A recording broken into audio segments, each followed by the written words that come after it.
Au centre de l'écran d'AutoCAD, nous retrouvons notre espace dessin, qu'on appelle communément aussi espace objet. C'est cet espace blanc qui est là. Je peux dessiner ici tous mes objets et tous mes vecteurs et mes dessins. Cet espace a la couleur blanche et je pourrais à tout moment la modifier. Pour la modifier, je vais dans l'explorateur de menu, Options, dans l'onglet Dessin, Couleurs. Là, je peux paramétrer toutes les couleurs utilisées par AutoCAD, couleur du réticule, couleur de l'arrière-bulle, couleur, etc. Moi, ce qui m'intéresse, c'est l'arrière-plan et je voudrais un arrière-plan de couleur noire. On nous recommande souvent de travailler sur un arrière-plan noir parce qu'il réfléchit moins de lumière. Appliquer, OK. Voilà mon espace qui est devenu tout noir. La particularité importante de mon espace, c'est qu'il pourrait être illimité. Ce qui voudrait dire qu'un bâtiment de centaines de mètres va tenir dedans, comme une petite pièce mécanique va tenir aussi à l'intérieur. J'ai dit il pourrait être illimité parce que AutoCAD a gardé aussi la possibilité de limiter l'espace dessin. Si je veux limiter l'espace dessin, je vais taper la commande limite. Et là, il me dit le coin inférieur gauche est à 0,0. Le coin supérieur gauche est à 420, 297. Je fais entrer, je viens de limiter mon espace. Je vais rappeler la commande et je vais taper ici inactif. Et là, mes limites sont inactives et mon espace devient illimité. La particularité aussi de cet espace-là, c'est que chaque objet va avoir une coordonnée X, Y. On parle d'espace orthonormé. Voilà une ligne. Si je regarde ici mes propriétés, dans sa construction géométrique, j'ai départ en X, départ en Y, départ Z, extrémité X, extrémité Y, extrémité Z. On a le Z ici qui est égal à 0. De toutes les façons, on va dessiner dans toute cette formation sur le plan 0. On est en espace 2D. Par contre, on regarde bien les coordonnées de mon point. Si on regarde ici la longueur de ma droite, elle fait 200. 200 unités dessin. Oui, sauf que les unités de dessin, à quoi correspondent-ils dans la réalité? Est-ce des centimètres, des millimètres ou des mètres? AutoCAD vous laisse libre de choisir votre unité de dessin. Vous pouvez dessiner en mètres, en centimètres ou en millimètres. C'est seulement au moment de sortir notre dessin qu'on va donner une correspondance par rapport au papier. Dans la réalité, dans la pratique, c'est souvent le métier qui va imposer l'unité de dessin. Quand vous êtes mécanicien, vous allez dessiner des pièces mécaniques, vous aurez tendance à travailler en millimètres. Si vous êtes architecte, vous aurez tendance à travailler en centimètres, etc. Donc, pour dessiner sur AutoCAD, on commence déjà par choisir une unité de dessin. Nous avons aussi la possibilité, si je vais ici dans le navigateur des menus, utilitaire dessin, contrôle des unités, unité ici, choisir le type d'unité, décimale, architecturale, fractionnaire ou scientifique. Nous allons dessiner en décimale. On va préciser ici le nombre de décimales que nous voulons. Pareil pour les angles, etc. Ici, il y a écrit millimètres, mais il s'agit de l'échelle d'insertion des objets de bibliothèque et non pas de l'échelle du dessin. Je fais OK. Il faut garder à l'esprit, et ça c'est aussi important, c'est la deuxième règle, on dessine sur AutoCAD à la taille réelle. On va dessiner nos objets à leur vraie taille. Et c'est uniquement au moment de les imprimer qu'on va faire la correspondance. Alors vous serez tenté de me dire, oui, mais où est-ce qu'on rentre cette correspondance? Eh bien, c'est au moment d'imprimer. Alors on va regarder rapidement. Je vais aller dans le menu Sortie, ici. Je vais faire Traceur. Alors, on choisit un traceur, n'importe lequel. On va choisir mon imprimante. Et ici, j'ai échelle du tracé. Et vous voyez bien, je suis ici, 1 mm pour une unité de dessin. L'unité de dessin serait millimètre, j'aurai 1 mm pour 1 mm. Les unités de dessin seraient centimètres, j'aurai 1 mm pour 1 cm. Ce serait le mètre, ce serait 1 mm pour 1 mètre, ce qui correspondrait au millième. Bon, laissons tout ça de côté. On aura l'occasion de revenir sur les échelles dessin une fois qu'on aura réellement appris à dessiner. J'avais dit précédemment que l'espace objet est un espace orthonormé, ce qui voudrait dire que chaque objet a une coordonnée X, Y et Z. Alors, c'est ce qui va nous permettre justement de dessiner précisément. Alors, commençons. Je prends l'outil ligne ici dans le ruban. Alors, il me dit spécifier le premier point. Je vais donner une coordonnée 100,100. Entrée. Et vous voyez bien que je suis accroché ici à une distance 100, 100 par rapport à mon 00 qui se trouve en bas à gauche de ma page. Il me demande le point suivant. Je vais lui demander d'accrocher par exemple le point 200,200. Je pourrais aussi rajouter virgule 0 pour préciser qu'on est dans le plan 0, mais dans ce cas-là, c'est facultatif. Et on fait Entrée. Je refais Entrée pour sortir de la commande. La touche Entrée vous permet de sortir d'une commande, mais vous permet aussi de rappeler une commande. Sinon, vous avez aussi la touche Échappe qui permet de sortir de toute commande comme on l'a vu précédemment. Alors, voilà ma ligne ici. Je fais un petit zoom. On va la sélectionner. On va regarder ses propriétés.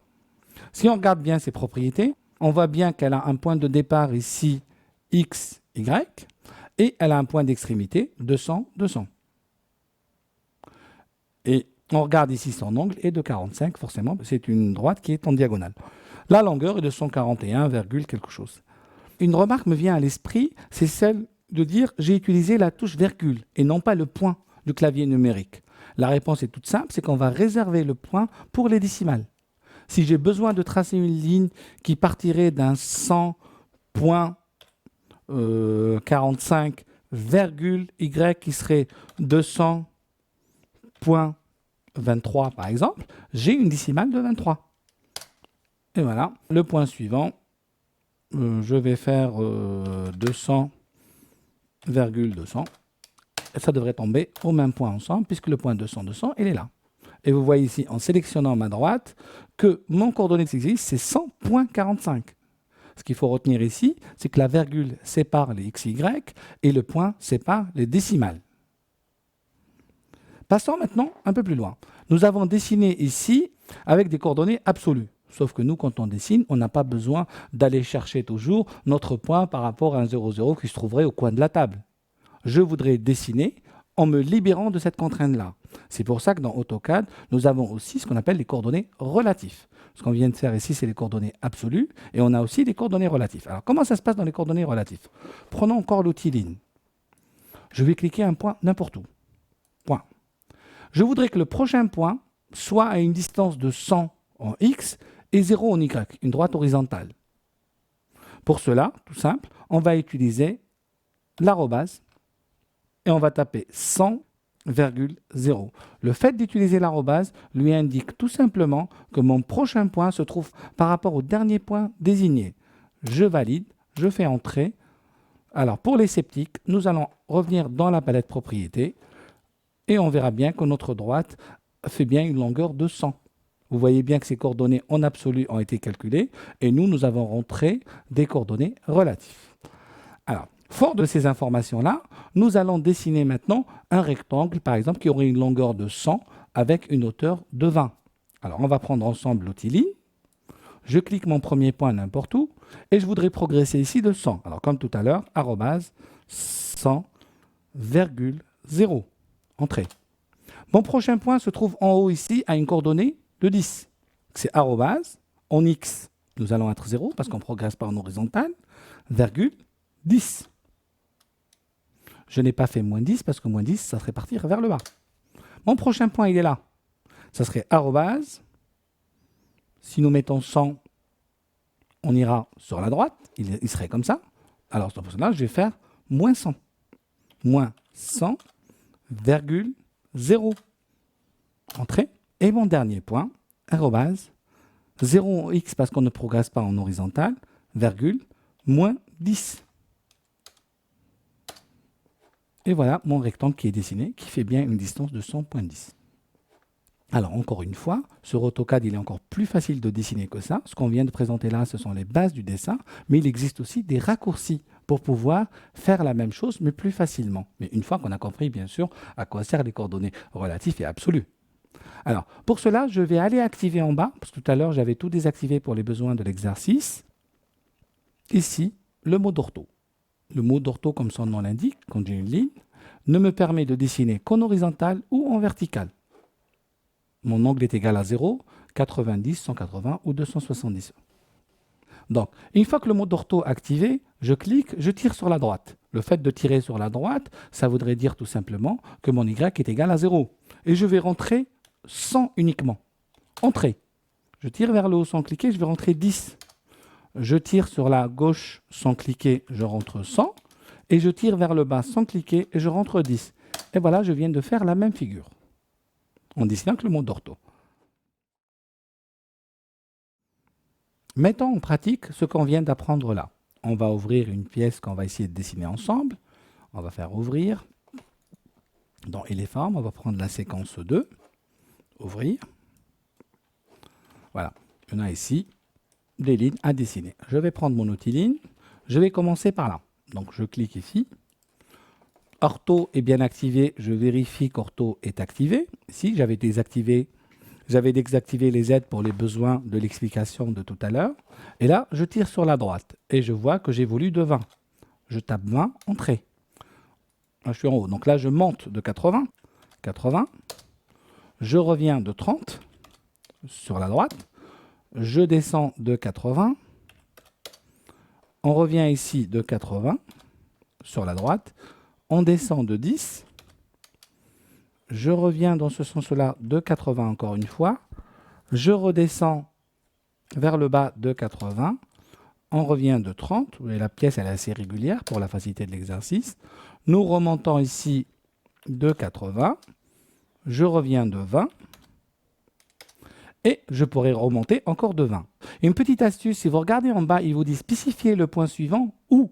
Et entre crochets, il a écrit clore ou annuler. Et vous voyez que clore, on a le C qui est en majuscule, et annuler, c'est le U qui est en majuscule. Donc si je mets U, ça aura comme effet d'annuler le dernier bout de ligne. Je vais faire U, entrée, et vous voyez bien qu'il revient en arrière. Donc là, je vais le refaire. Donc c'était 20. Et si je tape C, ça serait clore, et faire fermer le dernier point et le premier point. Et mon objet est fermé. Voilà, j'en ai profité pour introduire cette notion de convention sur AutoCAD. La plupart des commandes d'AutoCAD ou des outils d'AutoCAD, vous aurez entrecroché des options. Je vous invite à y faire attention parce que vous pourrez gagner beaucoup de temps en productivité.